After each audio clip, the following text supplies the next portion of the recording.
Good morning everyone. Welcome back to our NEET IIT JEE Chemistry YouTube channel. In today's class we are going to discuss organic chemistry. JEE Advanced के लिए कुछ questions की practice करेंगे and question is given question है draw the structures of the most favourable products obtain from the reaction in the following reaction. इस reaction में जो first reaction है उसमें हमें प्रोटोनेशन करना है। गिवन जो मॉलिक्यूल है इसमें ऑक्सीजन के पास में क्या है, लोन पेयर, और इस ऑक्सीजन के पास में भी क्या है, लोन पेयर। लेकिन जो यहाँ पे लोन पेयर है वो टू टाइप के लोन पेयर है, एक है लोकेलाइज लोन पेयर, एक है डीलोकेलाइज लोन पेयर। तो ये वाला लोन पेयर है यहाँ पे डीलोकेलाइज्ड लोन पेयर और ये वाला लोन पेयर है लोकेलाइज्ड लोन पेयर। तो यहाँ पे जो प्रोटॉन ऐड होगा वो किस ऑक्सीजन पे होगा, यहाँ पे जो डीलोकेलाइज लोन पेयर है, जो ऑक्सीजन पे प्रेजेंट लोन पेयर है, ये क्या करेंगे, यहाँ पे डीलोकेलाइजेशन चल रहा है। जबकि यहाँ पे ये वाले जो लोन पेयर है वो है लोकेलाइज लोन पेयर, यानी वहीं के वहीं रहना। तो यहाँ पे जो प्रोटोनेशन होगा वो लोकेलाइज लोन पेयर पे होगा और हमें ये वाला जो प्रोडक्ट मिलेगा जो इस तरह से है, ऑक्सीजन पे यहाँ पे OH और इस ऑक्सीजन पे आ जाएगा H+। तो H का जो पॉजिटिव चार्ज है वो ख़त्म हो जाएगा क्योंकि ऑक्सीजन ने अपने जो लोन पेयर है वो इस H+ को दे दिए हैं और जिससे इस पे खुद पे क्या आ जाएगा, पॉजिटिव चार्ज। और ये रिएक्शन हम पढ़ते हैं एस्टरीफिकेशन में, जिसमें प्रोटोनेशन जो ये C+O है इस वाले ऑक्सीजन पे यहाँ पे प्रोटोनेशन होता है। इसके बाद में जो नेक्स्ट एग्जाम्पल है उसमें देखते हैं, यहाँ पे क्या पूछा है, एक एरो पे बेस दे रखा है और हमसे ये पूछा है कि इसमें से कौन सी प्रोटॉन जाएगी। तो पॉसिबिलिटी है प्रोटॉन, एक तो ये वाला प्रोटॉन जा सकता है, एक ये वाला जा सकता है और ये वाला जा सकता है। तो 1 बाय 1 चेक कर लेते हैं। यहाँ पे दे रखा है बेस C2H5O-, तो यहाँ से ये H+ जा सकती है, फिनोल वाली OH, जिससे हमें प्रोडक्ट मिलेगा एक तो ये वाला नेगेटिव चार्ज यहाँ पे आ जाएगा ऑक्सीजन पे। और क्या पॉसिबिलिटी हो सकती है, एक पॉसिबिलिटी हो सकती है कि ये वाला H चला जाए H+ की फॉर्म में, तो ये मिल गया हमें एक एनाइन। इसके अलावा एक पॉसिबिलिटी हो सकती है जिसमें बेस दे रखा है और ये वाली जो H है वो जा सकती है, ये वाली H। अब तीनों जो एनाइन है उसमें हम ये देखते हैं कि ज़्यादा स्टेबल कौन सा है। जो फर्स्ट वाला एनाइन है वो रिंग के साथ में क्या चल रहा है, यहाँ पे डीलोकेलाइजेशन। सेकंड वाले में भी क्या चल रहा है, रिंग के साथ में डीलोकेलाइजेशन प्लस साथ में C+O के साथ में भी क्या चल रहा है, डीलोकेलाइजेशन।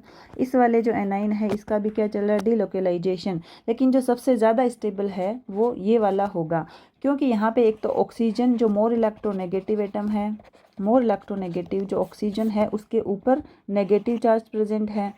दूसरी बात यह है कि यहाँ पे चल रहा है डीलोकेलाइजेशन।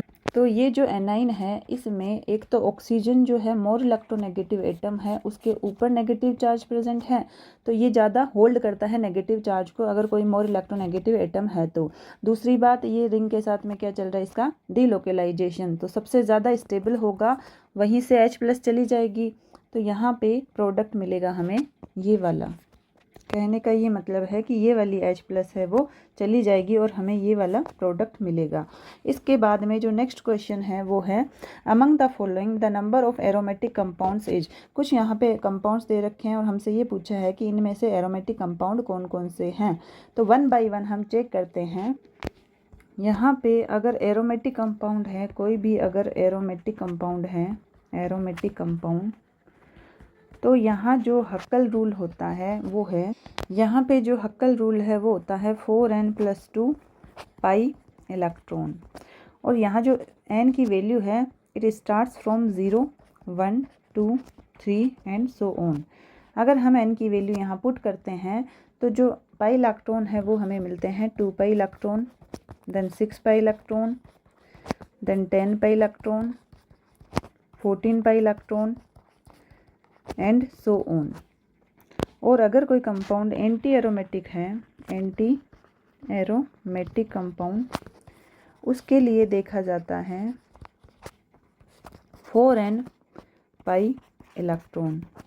जो n की वैल्यू है यहाँ स्टार्ट होती है 1, 2, 3, 4 एंड सो ऑन। अगर हम n की वैल्यू यहाँ पुट करते हैं तो जो पाई इलेक्ट्रॉन है वो मिलेंगे 4 pi electron, 8 pi electron, 12 pi electron and so on. अब 1 बाई 1 हम इलेक्ट्रॉन चेक करते हैं। अगर हमें इनमें से कोई इलेक्ट्रॉन मिले हैं डीलोकलाइज्ड इलेक्ट्रॉन तो वो हो जाएगा एरोमेटिक, इनमें से मिलेंगे तो हो जाएगा एंटी एरोमेटिक। तो यहाँ जो फर्स्ट क्वेश्चन है, फर्स्ट जो ऑप्शन है उसमें चेक कर लेते हैं कितने इलेक्ट्रॉन हैं जो डीलोकलाइजेशन में पार्टिसिपेट कर रहे हैं। तो नाइट्रोजन पे प्रेजेंट लोन पेयर, और ये ध्यान रखना है कि कहीं पे भी अगर इस तरह से एक लोन पेयर है तो हम काउंट करेंगे 2 इलेक्ट्रॉन। जो हक्कल रूल है उसमें अगर इलेक्ट्रॉन काउंट करने पड़े तो अगर कोई भी ए एटम है जिसके ऊपर लोन पेयर प्रेजेंट है वो काउंट होंगे 2 इलेक्ट्रॉन। कहीं पे भी कार्बन कार्बन डबल बॉन्ड है वहाँ पे भी हम 2 इलेक्ट्रॉन काउंट करेंगे, और कहीं पे वैकेंट ऑर्बिटल है तो वहाँ हो जाएंगे 0 इलेक्ट्रॉन। तो यहाँ पे इलेक्ट्रॉन होंगे 1 2 3 4 5 6, तो यहाँ पे मिलते हैं हमें 6 पाई इलेक्ट्रॉन। इसके अकॉर्डिंग, हक्कल के अकॉर्डिंग ये कंपाउंड हो गया एरोमेटिक। इसके बाद जो नेक्स्ट एग्जांपल है जिसमें बोरोन के पास में क्या है वैकेंट ऑर्बिटल, तो ये तो हो गया 0 इलेक्ट्रॉन, यहाँ पे है 2 इलेक्ट्रॉन और 2 इलेक्ट्रॉन, तो टोटल इलेक्ट्रॉन हो जाएंगे 4 पाई इलेक्ट्रॉन। तो ये हो जाएगा एंटी एरोमेटिक। इसके बाद में जो नेक्स्ट एग्जांपल है वो है, अगर हम हक्कल रूल के हिसाब से सोचें तो यहाँ पे 1 2 3 4 5 6 7 8, तो 8 पाई इलेक्ट्रॉन है जिसके अकॉर्डिंग ये होना चाहिए था एंटी एरोमेटिक। लेकिन होता क्या है, ये होता है non planar tub shape. Non planar होने की वजह से ये कंपाउंड है नॉन एरोमेटिक।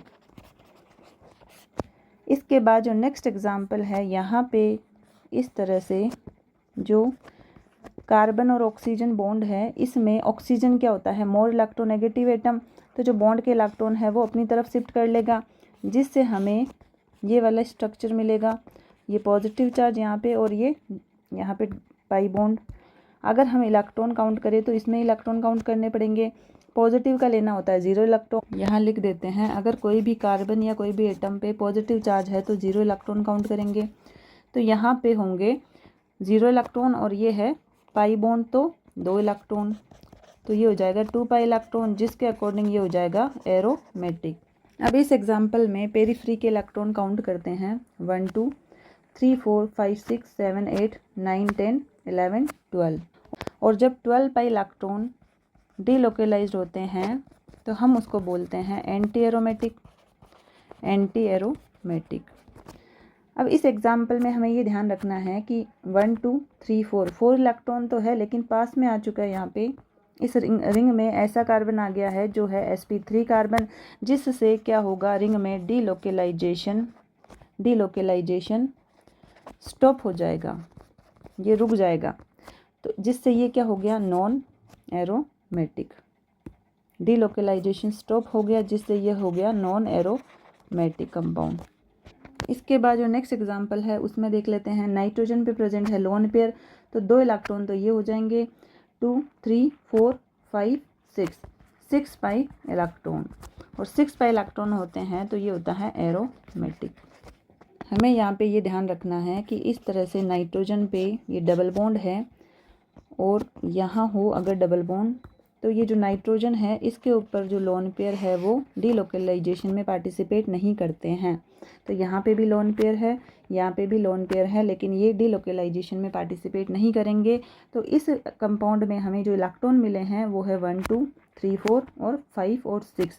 ये इलेक्ट्रॉन डीलोकलाइजेशन में पार्टिसिपेट कर सकते हैं, जैसे कि यहाँ पे है नाइट्रोजन, ये नाइट्रोजन हाइड्रोजन, और इस तरह कोई डबल बॉन्ड हो तो यहाँ पे जो नाइट्रोजन पे लोन पेयर होते हैं वो डीलोकलाइजेशन कर लेते हैं, लेकिन यहाँ पे क्या होगा डीलोकलाइजेशन रुक जाता है इन इलेक्ट्रॉन का। ये जो लोन पेयर है वो डीलोकलाइजेशन में पार्टिसिपेट नहीं करते हैं। तो इसके अकॉर्डिंग काउंट करने पे इलेक्ट्रॉन मिले 6, इसके अकॉर्डिंग ये हो गया कंपाउंड एरोमेटिक।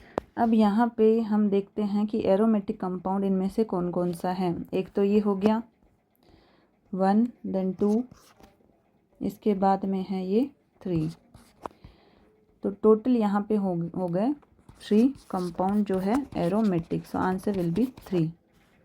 तो यहाँ पे करना क्या था, एरोमेटिक कंपाउंड देखने हैं। गिवन कंपाउंड में सबसे पहले हमने ये सीखा एरोमेटिक कंपाउंड। तो इसके लिए फॉर्मूला होता है, हक्कल रूल है, 4n+2 पाई इलेक्ट्रॉन अगर फॉलो होता है तो वो होता है एरोमेटिक कंपाउंड। और n की वैल्यू स्टार्ट होती है 0 1 2 3। अगर हम वैल्यू पुट करते हैं तो हमें मिलती है 2 pi electron, 6 pi electron, 10 and 14 and so on. अगर एंटी एरोमेटिक कंपाउंड है तो उसमें फॉर्मूला होता है 4n पाई इलेक्ट्रॉन, n की वैल्यू स्टार्ट होती है 1 2 3 एंड सो ऑन। अगर वैल्यू पुट करते हैं तो हमें इलेक्ट्रॉन मिलते हैं 4 pi electron, 8 pi electron and 12 pi electron. इतने इलेक्ट्रॉन डिलोकेलाइज होते हैं कंपाउंड में तो वो होता है एरोमेटिक कंपाउंड। और अगर इतने इलेक्ट्रॉन डिलोकेलाइज होते हैं कंपाउंड में तो वो होता है एंटी एरोमेटिक। इसके अकॉर्डिंग हमने यहाँ पे इलेक्ट्रॉन काउंट किए हैं। अब हक्कल रूल में जो इलेक्ट्रॉन काउंट करते हैं उससे पहले हमें ये बात ध्यान होनी चाहिए कि अगर कोई एटम है जिसके ऊपर लोन पेयर प्रेजेंट है तो हक्कल रूल के अकॉर्डिंग जो इलेक्ट्रॉन काउंट करने होंगे वो होंगे 2। कार्बन कार्बन डबल बॉन्ड है, वहाँ पे लेंगे 2 इलेक्ट्रॉन। अगर कोई बोरोन इस तरह से वैकेंट ऑर्बिटल हो तो वहाँ पे हो जाएगा 0 इलेक्ट्रॉन। कहीं पे भी अगर कार्बन वगैरह पॉजिटिव फॉर्म में है तो वहाँ पे इलेक्ट्रॉन काउंट करेंगे 0। अब आ जाते हैं इस एग्जाम्पल में। तो नाइट्रोजन के ऊपर जो लोन पेयर है वो हो गए 2 इलेक्ट्रॉन, ये हो गए 3 4 5 6, 6 पाई इलेक्ट्रॉन होने पे ये हो गया एरोमेटिक। वैकेंट ऑर्बिटल है तो यहाँ पे लिया 0 इलेक्ट्रॉन। इसके बाद 1 2 3 4, 4 पाई इलेक्ट्रॉन तो ये हो गया एंटी एरोमेटिक। इसके बाद में नेक्स्ट जो कंपाउंड है वो है नॉन प्लेनर। अगर इलेक्ट्रॉन काउंट करें तो आता है 8 इलेक्ट्रॉन। तो इसके अकॉर्डिंग तो ये होना चाहिए एंटी एरोमेटिक, लेकिन होता क्या है, ये टब शेप में होता है नॉन प्लेनर। सो इसके अकॉर्डिंग ये हो जाएगा नॉन एरोमेटिक। नेक्स्ट जो एग्जांपल है उसमें जो ऑक्सीजन है वो मोर इलेक्ट्रोनेगेटिव है कार्बन से, जिससे बॉन्ड के इलेक्ट्रॉन ऑक्सीजन की तरफ शिफ्ट हो जाएंगे और यहाँ पे पॉजिटिव चार्ज आ जाएगा। अगर हमें इलेक्ट्रॉन काउंट करने हैं तो इस रिंग के इलेक्ट्रॉन काउंट करेंगे। पॉजिटिव चार्ज का हो गया 0 इलेक्ट्रॉन, पाई बॉन्ड के हो गए 2 इलेक्ट्रॉन। तो इसके अकॉर्डिंग हमें इलेक्ट्रॉन मिल रहे हैं 2 पाई इलेक्ट्रॉन और ये हो गया एरोमेटिक कंपाउंड। अब इस कंपाउंड में पेरीफ्री के इलेक्ट्रॉन काउंट करते हैं तो कितने पाई बॉन्ड है, 1 2 3 4 5 6, तो हो गए 12 पाई इलेक्ट्रॉन। तो इसके अकॉर्डिंग ये हो गया एंटी एरोमेटिक। नेक्स्ट एग्जाम्पल में एक कार्बन आ गया sp3 कार्बन, जिससे डीलोकेलाइजेशन रिंग में स्टॉप हो गया तो ये हो गया नॉन एरोमेटिक। नेक्स्ट एग्जाम्पल में हमें ये ध्यान रखना है कि कहीं डबल बॉन्ड है और जिससे जस्ट जुड़ा हुआ नाइट्रोजन है। इस एग्जाम्पल में हमें ये ध्यान रखना है कि नाइट्रोजन के जस्ट पास में अगर डबल बॉन्ड है और यहाँ पे है लोन पेयर, तो ये क्या करेंगे, इस डबल बॉन्ड के साथ में जो लोन पेयर है वो डीलोकेलाइजेशन नहीं करेंगे। लेकिन अगर इस तरह की कंडीशन है कि यहाँ पे दोनों सिंगल बॉन्ड है और पास में एक डबल बॉन्ड है, तो ये जो नाइट्रोजन पे लोन पेयर है ये क्या करेंगे, डीलोकेलाइजेशन में पार्टिसिपेट करेंगे। तो ये वाले इलेक्ट्रॉन तो डीलोकेलाइजेशन में पार्टिसिपेट नहीं करेंगे, ये वाले इलेक्ट्रॉन भी डीलोकेलाइजेशन में पार्टिसिपेट नहीं करेंगे। अब हमें टोटल इलेक्ट्रॉन काउंट करने हैं तो इलेक्ट्रॉन हो जाएंगे 1 2 3 4 5 6। तो यहाँ हो गए 6 पाई इलेक्ट्रॉन, जिसके अकॉर्डिंग ये हो गया aromatic compound. So before we move forward, if you like this video then please like, share and comment, and if you are new to my channel then please do subscribe। तो जो first question था एक बार concept देखते हैं कि कैसे उसको solve किया है, कौन सा कॉन्सेप्ट उसमें यूज किया गया है। क्वेश्चन ये था कि हमें स्ट्रक्चर ड्रॉ करनी है most favourable product obtain from the reaction in the following reaction. इस मॉलिक्यूल में हमें जो फर्स्ट वाला मॉलिक्यूल है इसमें हमें प्रोटोनेशन करना है, H+ को ऐड करवाना है ऑक्सीजन के ऊपर जो लोन पेयर प्रेजेंट है। लेकिन यहाँ पे 2 टाइप के लोन पेयर हमें मिल रहे हैं, एक तो है डीलोकेलाइज लोन पेयर, एक है लोकेलाइज लोन पेयर।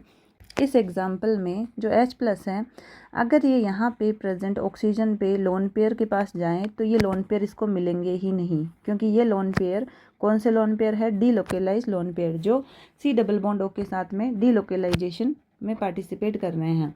लेकिन अगर ये H+ अगर इस वाले लोन पेयर के पास में जाए तो ये इसको इजीली अवेलेबल हो जाएंगे।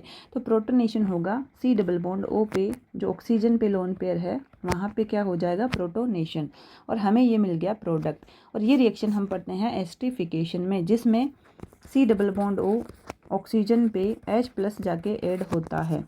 इसके बाद में जो नेक्स्ट एग्जाम्पल है उसमें एक बेस दे रखा है और एसिड बेस रिएक्शन पूछी है, या फिर ऐसे बोल दें कि इस कंपाउंड में H+ कौन सा जाएगा। 1 बाई 1 जो भी पॉसिबल H+ है जा सकते हैं वो हमने यहाँ पे H+ भेज दिए। एक तो ये वाला, एक यहाँ से गया है, एक तो H+ गया है ऑक्सीजन से, एक H+ ये वाला चला गया यहाँ से, एक H+ गया यहाँ से। अब जो यहाँ पे कार्बन पे प्रेजेंट नेगेटिव चार्ज है ये क्या कर रहा है, डीलोकेलाइजेशन। ये वाला भी नेगेटिव चार्ज क्या कर रहा है, डीलोकेलाइजेशन। लेकिन यहाँ पे जो ऑक्सीजन है उसके ऊपर प्रेजेंट नेगेटिव चार्ज क्या कर रहा है, डीलोकेलाइजेशन तो चल ही रहा है। लेकिन ऑक्सीजन क्या है, मोर इलेक्ट्रोनेगेटिव। तो कार्बन से ज़्यादा मोर इलेक्ट्रोनेगेटिव है ऑक्सीजन। इलेक्ट्रोनेगेटिविटी अगर देखें तो ऑक्सीजन की ज़्यादा होती है कार्बन से। यहाँ पे इलेक्ट्रोनेगेटिविटी किसकी ज़्यादा है, ऑक्सीजन की। किससे, कार्बन से। जिससे जो नेगेटिव चार्ज है वो बियर करने की टेंडेंसी हो जाएगी ज़्यादा ऑक्सीजन पे। तो ये ज़्यादा स्टेबल होगा। तो वही H+ जाएगा जहाँ से हमें जो एनाइन है वो मिले स्टेबल एनाइन। तो यहाँ पे जो मोस्ट फेवरेबल प्रोडक्ट है वो ये मिल जाएगा। So let's end today's class here. Remaining part we will continue in the next class. Thank you so much for attending the class. Take care of yourself. Bye.